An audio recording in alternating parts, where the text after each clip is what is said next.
মানগোবিন্দ অধিকারী এবং বুধবার বিকেলে এরুয়ার গ্রামে এই ঘটনাকে ঘিরে রীতিমতো চাঞ্চল্য ছড়ায়। পরে বর্তমান বিজেপির বিধায়ক সৌমেন কারফা নিজেই তাকে হাসপাতালে ভর্তি করান।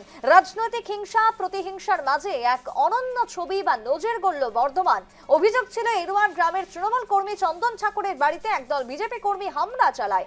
খবর পেয়ে চন্দন ঠাকুরকে বাঁচাতে সেখানে যান প্রাক্তন বিধায়ক মানগোবিন্দ অধিকারী। ঠিক সেই সময় বিজেপি কর্মীদের হাতে তিনি আক্রান্ত হন বলেই অভিযোগ তৃণমূলের।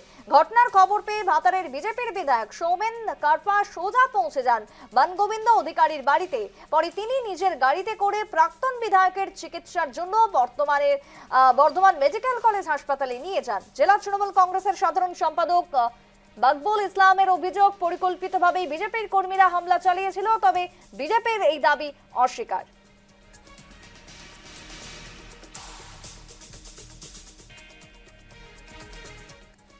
ঘটনা ঘটেছে সেটা তো আমি স্পটে ছিলাম না, আমি একটু অন্য জায়গায় ছিলাম, শান্তিনিকেতনে ছিলাম।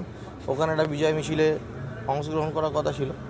আমাকে লোকাল কিছু সোর্স আর প্রশাসনের তরফ থেকে যোগাযোগ করা হয়। আমি ওখানে প্রোগ্রাম ক্যান্সেল করে তাড়াতাড়ি আমি ঢুকি আধ ঘন্টার মধ্যে, এবং আমি ঢুকে ওনাকে রক্তাক্ত অবস্থায় দেখতে পাই। উনি আসতে চাইছিলেন না, আমি ওনাকে রিকোয়েস্ট করি, তো উনি বলেন না ভাতারেই যাবো, আমি আর বর্ধমান যাব না। তখন আমি একটুখানি চিৎকার চেঁচামেচি করি, ধমকাইতে জোর করে নিয়ে।